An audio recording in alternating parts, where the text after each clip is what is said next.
The Eye of Argon by Jim Fies. Chapter 1. The weather-beaten trail wound ahead into the dust-racked climes of the barren land which dominates large portions of the Nogolian Empire. Age-worn hoofprints smothered by the sifting sands of time shone dully against the dust-splattered crust of earth, the tireless sun casting its parched rays of incandescence from overhead, halfway through its daily revolution. Small rodents scampered about, occupying themselves in the daily accomplishments of their dismal lives.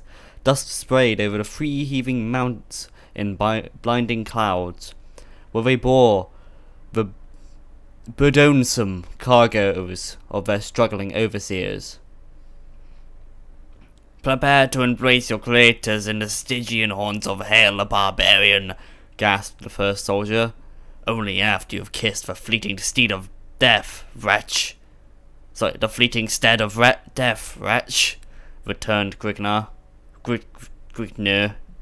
A sweeping blade of flashing steel riveted from the massive barbarian's hide-enameled shield as his rippling right arm thrust forth, sending a steel-shod blade into the hilt into the soldier's vital organs. The disemboweled mercenary crumpled from his saddle and sank to the clouded sword, sprinkling the parched dust with crimson droplets of escaping life fluid. The infused barbarian swiveled about, his shock of fiery red hair tossing robustly in the humid air currents as he faced the attack of the defeated soldier's fellow in arms. "Damn you, barbarian!" shrieked the soldier as he observed his comrade in death. A gleaming scimitar smote a heavy blow against the renegade's spiked helmet, bringing a heavy cloud over the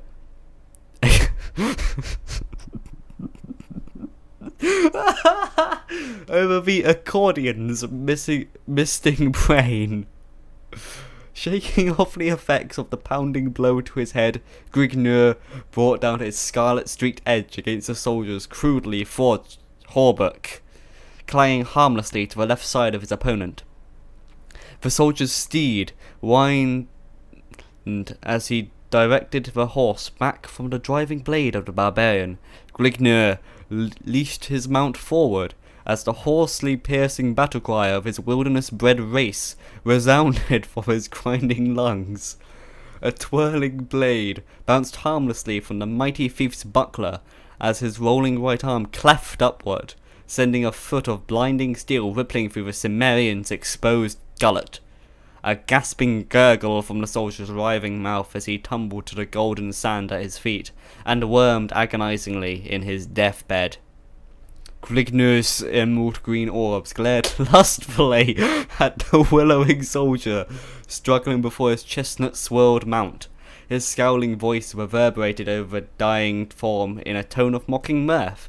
You city-bred dog should learn not to antagonize your better." Reining his weary mount ahead, Grignr resumed his journey to the Nogolian city of Gorzam, hoping to discover wine, women, and adventure to boil the wild blood coursing through his savage veins. The trek to Gorzam was forced upon Grignr when the soldiers of Kryn were lashed upon him by a faithless concubine he had wooed. His scandalous activity throughout the Cimmerian city had unleashed thongs of havoc and uproar among its refined patricians, leading them to attract a heavy reward over his head. He barely managed to escape through the back entrance of the inn he had been guzzling in, as a squad of soldiers tounced upon him. After spilling a spout of blood from the leader of the mercenaries, he dismembered one of the officer's arms. He retreated to his mount and made his way to Gorzom, rumoured to contain hordes of plunder and many young wenches for any man who has the backbone to wrest them away. That was The Eye of Argon Chapter 1. Kill me. That was awful, but brilliant at the same time. By God.